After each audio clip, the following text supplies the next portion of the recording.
Déjà la réception qui m'a fait crier de joie quand j'ai ouvert l'enveloppe, c'est...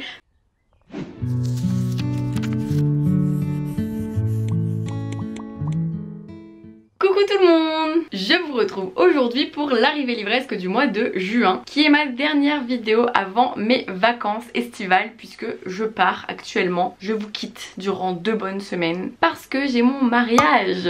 À l'heure où je vous parle, mon mariage est dans 1 semaine. Je vous annonce donc que je reviendrai mi-juillet, fin juillet, mais qu'il n'y aura donc aucune vidéo et aucun contenu durant tout ce temps que je veux consacrer à mon amoureux, mon mariage, ma famille, mes amis, tout ça, et les vacances. Je lirai des livres mais je vous en parlerai à mon retour. Trêve de bavardage, je vais vous présenter les 13 livres que j'ai reçus donc au cours du mois de juin. Déjà la réception qui m'a fait crier de joie quand j'ai ouvert l'enveloppe, c'est Ne pars pas sans moi de Jennifer Niven et David Levitan, qui est publié aux éditions Gallimard Jeunesse. Jennifer Niven, c'est l'autrice de Tous nos jours parfaits, Les 1000 visages de notre histoire, donc une autrice que j'adore. Et David Levitan, un auteur que j'adore, qui est l'auteur de A comme aujourd'hui et Will and Will avec John Green. Ici nous suivons l'histoire de Béa et Ezra, qui sont frères et sœurs et qui ont toujours été là l'un pour l'autre, même dans les moments les plus difficiles, quand le mot famille semblait vidé de tout sens. Sauf qu'un beau matin, Béa va disparaître et elle est partie sans un mot, sans laisser de lettres, sauf une adresse mail cachée à l'intention de Ezra. C'est un roman épistolaire avec donc des échanges de mails, de ce que j'ai compris, en tout cas comme je le vois dans la mise en page. Bon, il y a des mails plus longs que d'autres, hein, ne vous inquiétez pas. Et comme ce sont un auteur et une autrice que j'adore, j'ai trop hâte de le lire. Même si je crois que les premiers avis que j'ai vus n'étaient pas trop positifs, mais je fais abstraction parce que ça se trouve il va y avoir plein d'avis positifs. Si vous l'avez lu, dites-moi, je suis trop contente, j'ai trop hâte de le lire, je vais l'emmener en vacances.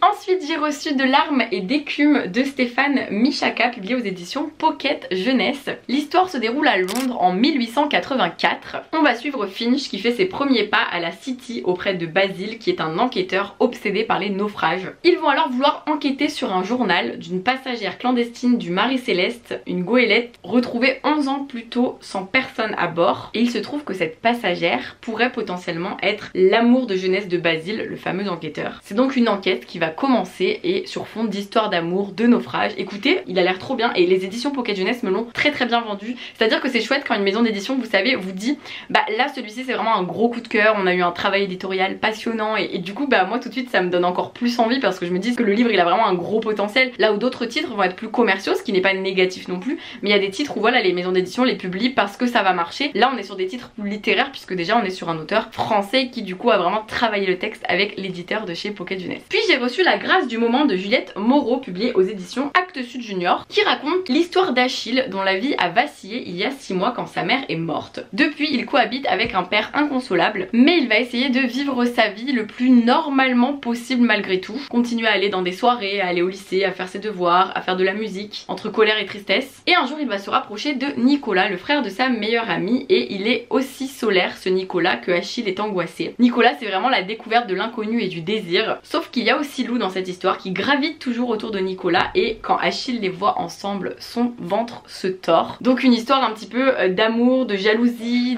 d'adolescence, de découverte de son identité, de son orientation sexuelle. Je l'avais pas du tout demandé mais je trouvais que le résumé pouvait vraiment vous donner envie, donc je vous le présente même si je sais pas si je le lirai, mais comme je l'ai reçu je me dis pourquoi pas vous en parler. Puis People We Meet on Vacation de Emily Henry, publié aux éditions Hauteville, qui est un roman qui a fait gros succès sur TikTok, surtout le TikTok américain, anglais, tout ça. Et c'est l'histoire de Poppy et Alex qui sont meilleurs amis depuis plus de 10 ans et chaque année ils partent une semaine ensemble en road trip, ils voyagent ensemble, ils adorent ce moment où ils se retrouvent même s'ils ne vivent pas ensemble forcément toute l'année. Sauf que depuis 2 ans, silence radio parce que un été de leur road trip il s'est passé quelque chose qui fait que depuis ils ne se parlent plus. Poppy elle le vit extrêmement mal, elle va donc recontacter Alex pour lui proposer un nouveau road trip et elle espère que cela va leur permettre de renouer des liens ensemble. Et donc tout au long de l'histoire on se demande qu'est-ce qu'il s'est passé il y a 2 ans et surtout est-ce que se retrouver après 2 ans de silence va être facile pour les 2 jeunes adultes qu'ils sont. Et j'en dis pas plus, en plus je l'ai déjà lu, donc si vous allez voir ma vidéo sur mes dernières lectures que je vous mets juste ici, et bien vous pourrez avoir mon avis sur ce livre. Est-ce que j'ai aimé, est-ce que j'ai pas aimé? Je ne dirai rien. De même pour Immortality qui est également dans la vidéo sur mes dernières lectures. Immortality Love Story de Dana Schwartz, publié aux éditions Albin Michel. C'est le tome 2 de Anatomy Love Story qui est un roman que j'avais beaucoup aimé et qui racontait l'histoire de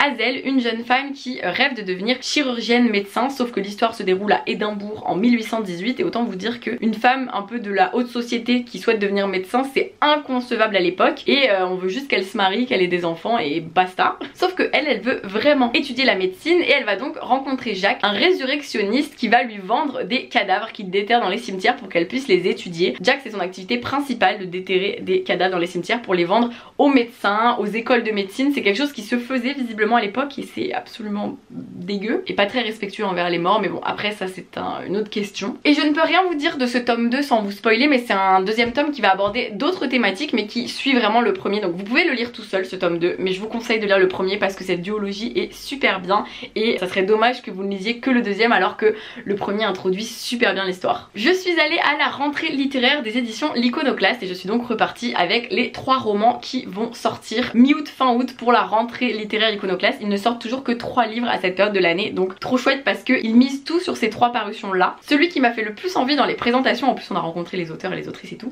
c'est L'Indésir de Joséphine Tassi. C'est l'histoire de Nouria qui, en se réveillant, se rend compte que son téléphone a sonné dans la nuit et elle apprend que sa mère est morte. Elle ne ressent rien, aucun chagrin parce que c'est une femme qu'elle n'avait pas revue depuis 8 ans, donc elle la considère presque comme une étrangère. Elle est avec Abel, un garçon qu'elle a croisé en boîte, et elle va l'embarquer avec elle pour cet enterrement où elle va rencontrer tous les individus qui ont connu sa mère et elle va se poser beaucoup de questions, surtout sur l'indésir qui lui colle à la peau depuis que cette mère l'a éloignée de sa vie finalement. Et j'adore en fait le résumé, je trouve que la thématique est hyper intéressante et ouais, moi le résumé m'a tout de suite hypé, m'a donné très envie, l'autrice en parlait super bien et je trouve cette thématique du désir et de l'indésir très intéressante, surtout que l'autrice justement disait que le désir elle le voyait pas comme quelque chose forcément de sensuel et de sexuel et que c'était intéressant justement de parler du désir des autres mais que ce soit dans plein de contextes et de relations différentes. Donc vraiment il me fait super envie, je pense que ce sera le premier des 3 que je lirai si je les lis là bientôt. Puis je suis repartie avec Sauvage de Julia Kerninon, publié donc toujours aux éditions L'Iconoclaste. L'histoire se passe à Rome, on suit le personnage de Ottavia Selvaggio qui a décidé d'être maîtresse de son destin à 15 ans et qui souhaite que rien ne la dévie de sa route, ni le mariage, ni les enfants, ni les histoires d'amour. Donc pendant que son mari s'occupe de leurs enfants, elle invente dans son restaurant une cuisine qui ne doit rien à personne. Elle avance dans cette vie jusqu'au jour où un homme qui est surgi du passé va lui faire un aveu qui va la pousser à douter de toutes ses décisions. Comment être certaine qu'elle a choisi sa vie et le désir a-t-il une fin? Je trouve que c'est un résumé, en tout cas encore une fois comme l'autrice en a parlé, ça donnait très envie. Elle a l'air d'avoir une magnifique plume, en plus j'étais avec ma meilleure amie Tina qui adore cette autrice donc ça m'a d'autant plus donné envie de découvrir ce livre et vraiment l'autrice quand elle en parlait elle était passionnante. Et enfin encore un roman dont l'auteur en a extrêmement bien parlé, Veiller sur elle de Jean-Baptiste Andrea qui est un auteur connu aussi aux éditions de L'Iconoclaste. On va suivre l'histoire de 2 personnages et d'une histoire d'amour entre ces 2 personnages. Tout d'abord Mimo qui a tiré les mauvaises cartes, qui est né pauvre et qui est confié en apprentissage à un sculpteur de pierre sans envergure sauf qu'il a du génie entre les mains. Et le personnage de Viola qui est héritière d'une famille prestigieuse, qui a passé son enfance dans un somptueux palais, sauf qu'elle a beaucoup trop d'ambition pour rester à la place à laquelle on l'oblige à rester. Ils n'auraient jamais dû se rencontrer mais dès qu'ils se rencontrent au premier regard, ils se reconnaissent et se jurent de ne plus jamais se quitter. Sauf qu'ils ne peuvent ni vivre ensemble, ni rester longtemps loin de l'autre. Ils vont alors traverser les années de fureur quand l'Italie va basculer dans le fascisme et on va suivre vraiment un nombre d'années incalculable de leur histoire d'amour et histoire de vie. Ça a l'air d'être un beau bébé, un beau pavé, mais encore une fois l'auteur en a très bien parlé et son éditrice également, donc ça fait très envie. Je ne sais pas si je le lirai celui-là, en tout cas des 3 c'est celui qui m'a le moins parlé sur le coup, mais en même temps tout dépend en fait des fois vous savez c'est une histoire de mood et d'envie sur le moment. Là par exemple Alaska elle était plus dans le mood à rester avec moi. Tu dis bonjour à la caméra, tu dis bonjour, tu fais ta polie ou tu fais ta mal polie. Ah tu pues le pâté. Ensuite j'ai reçu un colis de la part des éditions Le Tripode parce que un de leurs livres qu'ils m'ont proposé par mail me faisait super envie, donc je leur ai dit oui pour Rien n'est su de Sabine Garrigue qui est donc publié aux éditions Le Tripode et qui est un petit recueil de poésie sur la mort, l'amour et plein d'autres émotions. Et en fait quand j'en ai lu un passage je me suis dit que ça avait l'air très joli donc ça m'a donné envie de le recevoir. Je le trouve très beau ce petit recueil de poésie, donc si jamais vous aimez la poésie, voilà. Et j'ai reçu un petit mot dans le colis comme quoi si potentiellement j'aimais bien la poésie, j'aimerais probablement Marilou le monde de Marie Testu qui est un livre qui aborde une histoire d'amour lesbienne très incandescente, très fusionnelle, très passionnelle. Donc encore une fois on est sur de la poésie et si jamais les thématiques vous font envie, eh bien n'hésitez pas. Ça raconte vraiment l'histoire de 2 adolescentes qui se rencontrent au lycée. L'une est solaire, ténébreuse, irradiante, libre quand l'autre est amoureuse et à l'affût et on va suivre voilà cette rencontre entre ces 2 destins qui vont créer une étincelle étincelle, une bouffée de chaleur, je n'en sais pas plus mais ça fait envie. Et ensuite pareil, elle m'a mis dans le paquet un livre parce que ça parle de chats et qu'elle sait que bah voilà, vous voyez, on vient de voir passer Alaska. J'aime les chats, il faut le dire. Donc c'est La balade du feu de Olivier Mac-Bouchard, toujours aux éditions Le Tripode. Celui-ci il a l'air bizarre, je vous avoue que je sais pas trop si je vais le lire, il me fait un petit peu moins envie parce qu'il a l'air un petit peu folklorique je dirais. Mais c'est l'histoire d'un homme qui va perdre son emploi un jour de septembre et il pense que c'est la fin de sa vie, sauf qu'il a tout faux, c'est le début d'une nouvelle vie au contraire, où vont l'accompagner un chat habillé en smoking et un rapace qui a des envies d'ailleurs, sans oublier un frère, le plus beau représentant des blaireaux, une abonnée à 30 millions d'amis et un homme qui joue avec le feu. Vous voyez, ça a l'air un petit peu étrange. Mais c'est un roman sur les erreurs d'orientation professionnelle, de géolocalisation, les erreurs qu'on peut faire quand on croit que la vie ne nous appelle plus. Écoutez, pourquoi pas, mais je vous avoue qu'il me tente moins. Mais je me dis, si vous ça peut vous donner envie ou si ça vous fait penser à quelqu'un à qui il pourrait plaire, eh bien pourquoi pas. C'est un chat. Vous voyez, elle a miaulé au bon moment. Bravo Alaska, tu es très bien dressée. Et enfin on passe aux bandes dessinées. J'ai reçu Du bout des doigts de Cyril Bonin qui sort le 28 juin. Alors je me rends compte que quand j'ai vu que ça sortait le 28 juin, je me suis dit dans ma tête, non mais le 28 juin Audrey c'est dans 3 semaines donc peut-être qu'il faudrait pas que t'en parles tout de suite. Ma cocotte, le 28 juin c'est... Bah quand vous voyez cette vidéo c'est déjà passé. Et quand je tourne cette vidéo c'est dans 2 jours. Et le mariage c'est dans 1 semaine. Bref, donc Du bout des doigts de Cyril Bonin qui est publié aux éditions Grand Angle. Et déjà rien que la couverture je l'aime beaucoup. Ah oui non mais je pense que je vais adorer les illustrations de cette bande dessinée. Moi j'adore les illustrations un peu chaudes comme ça. J'espère que je ne suis pas comme d'habitude quand je vous montre des pages tombées sur une image de cul direct.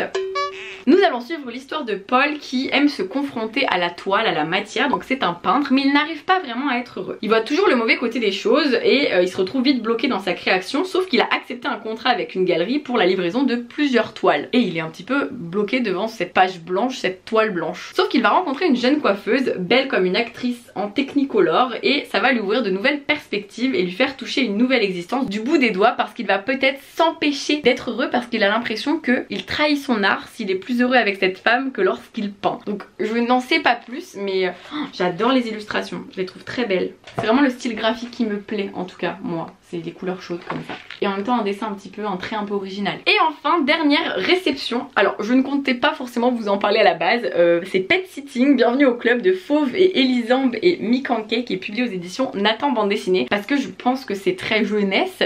Mais en fait quand je l'ai ouvert, déjà j'ai vu qu'il y avait une petite dédicace, donc je trouve ça trop mignon déjà premièrement. Et ensuite je trouve que les illustrations sont très mignonnes, très colorées et tout.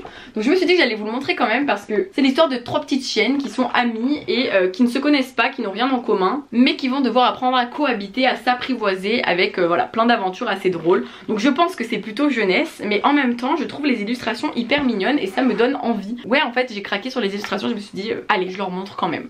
Donc voilà, encore une fois ça peut être l'occasion de l'offrir à quelqu'un de plus jeune dans votre entourage. Et voilà pour cette arrivée livresque de 13 livres. Je vous souhaite donc un bel été puisque là nous ne nous revoyons pas en vidéo avant 2 ou 3 bonnes semaines. J'en suis désolée mais il faut que je me concentre sur les choses importantes de mon quotidien là et en l'occurrence c'est le mariage et le repos ensuite et les vacances. Mais en juillet-août on se retrouvera avec au moins une vidéo par semaine à partir de mi-juillet fin juillet, donc ça c'est sûr. Peut-être 2 si j'ai la foi mais une ça c'est sûr et certain. Merci pour tout en tout cas, je vous fais plein de bisous, je vous souhaite un très bel été, de très belles prochaines semaines et prochaines lectures et je vous dis à très vite pour de nouvelles vidéos tout de même parce que même si je vais m'absenter un petit peu je reviendrai vite. Gros bisous.